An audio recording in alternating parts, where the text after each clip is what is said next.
Hi, my name is Estefany or Miss Diaz, and this is going to be my video for CAP 2 for my KIN course. I am going to be demonstrating 2 introductory activities and 2 physical fitness activities from our textbook, specifically from chapter 13, and I am going to be treating this like I'm teaching at a 3rd grade level. So for my first introductory activity, it's called beanbag balance, but I don't have a beanbag, so I'm going to be using a stuffed sock as a replacement. It's a very simple, easy game where it helps develop balance and coordinations in students.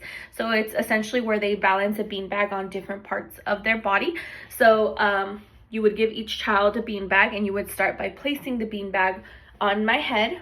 So I'm gonna go ahead and scoot back just so you can see my full body.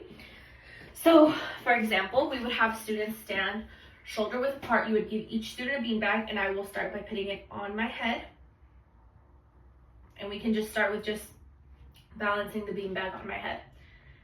And then I would grab the beanbag, let the students know, hey, we're gonna go ahead and balance it on our, let's say the back of our hand,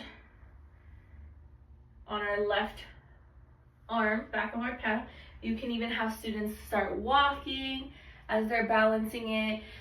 You could have students balance it on their nose. And then if it falls, have them start over again. But essentially, you're just gonna have them balance it on different parts of their body. And as I said, it helps develop balance and coordination. So you can do that. For our second activity, it's called animal walks, and this is our second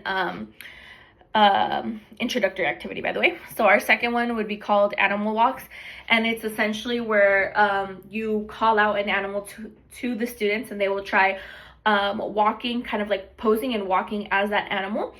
This helps students work on coordination and motor skills while also like kind of having fun. It's like a silly like introductory activity to kind of get them engaged. So like, for example, I'm gonna go ahead and stand over there just so you can see my whole body.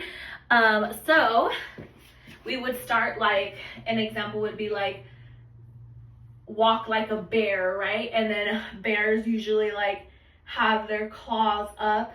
So it'd be like, walk like a bear, and you would have students like, lift your knees, lift your hands above your head, show them your claws, or you can even have them like get on all fours. So if they're like walking like a bear, you know how bears usually walk, you would have them just walk on their palms, on all fours. That would be a good example. You can even have them do a frog, so that would help like incorporate jumping. So you would be like, okay guys, make sure you stand shoulder width apart. You're gonna bend at your knees, put your palms on the floor, and then you're just gonna do the effort like we talked about in lab 1, and you're gonna push up. So you're gonna be like, hop like a frog, hop like a frog. Or you can even have them do like slithering like a snake.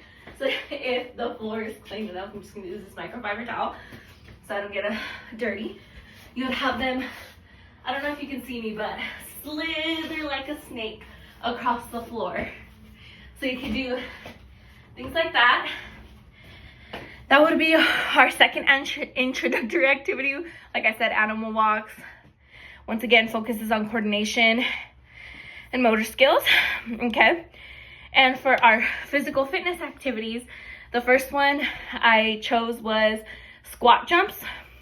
It basically helps kind of like the kids' muscles and power and effort, like how much effort they should be putting.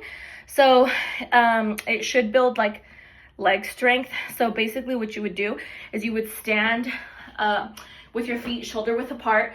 You would bend your knees, squat down like you're sitting in a chair. You're gonna keep your back straight, and then you're gonna jump up into the air, and then you basically land softly and go back into the squat. So this activity is focusing on form. So we want to make sure that we're letting the students know, like, hey, you're going to sit back like you're sitting in a chair. That'll help them like get an idea of the position. It should be shoulder width apart. Pretend you're sitting in a chair. I say it's easier for me to have my arms out, so you could also let them know, hey, it's easier to have your arms out, and then you're basically going as low as you can, and then you're just going to jump right in the air. And they are a little hard for me to do physically, so sorry if they look wrong. But the form would basically be shoulder width apart, like you're sitting in a chair, and then you're just gonna jump with full force. So that would be our squat jumps, and then you would just have kids do as many as they could, but the main focus should be form, okay? Since we're focusing on muscular strength and power. For my second physical fitness activity, I would do toe touches. So toe touches is basically an activity that helps with our flexibility.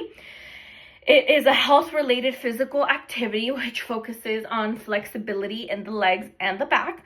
So basically what you would do is you would stand up straight with your feet together, slowly bend at your hips, reaching for your toes. Keep your legs straight as you try to touch your toes, which for me, this is gonna be hard, but I'm gonna do my best. And you just wanna make sure that you're holding the stretch for a few seconds, then slowly come back up. So stand up straight, feet together, slowly bend at your hips, reaching for your toes. Keep your legs straight as you try to touch your toes, okay? So let's do toe touches. Whew. Okay, wait, can you see me? Sorry, the camera's kind of far. Okay, I'm gonna try it again. So stand up straight with your feet together, bend at your hips, reaching for your toes. Try to keep your legs as straight as possible, which I can't really go that low, but you would have kids stretch as far as they can to touch their toes. So the ideal thing would be for you to be able to touch your toes, which I'm gonna cheat and bend my legs just so you guys can see what it'll look like. But like ideally you would do this, but without bending your legs. So mine's standing straight, I can't reach, but that is the goal for that. All right, so today we went over 2 introductory activities: the beanbag balance, the animal walk, which help with coordination and balance. And then we moved on to 2 physical activities, the squat jumps and the toe touches, which were to improve strength and flexibility. All these activities are perfect for elementary students. As you saw, I had trouble doing it as an adult, but kids are much more flexible, and they're still learning the fundamental motor skills. So these are like fun activities that keep them active and engaged. So thank you so much, and I hope you have a blessed week.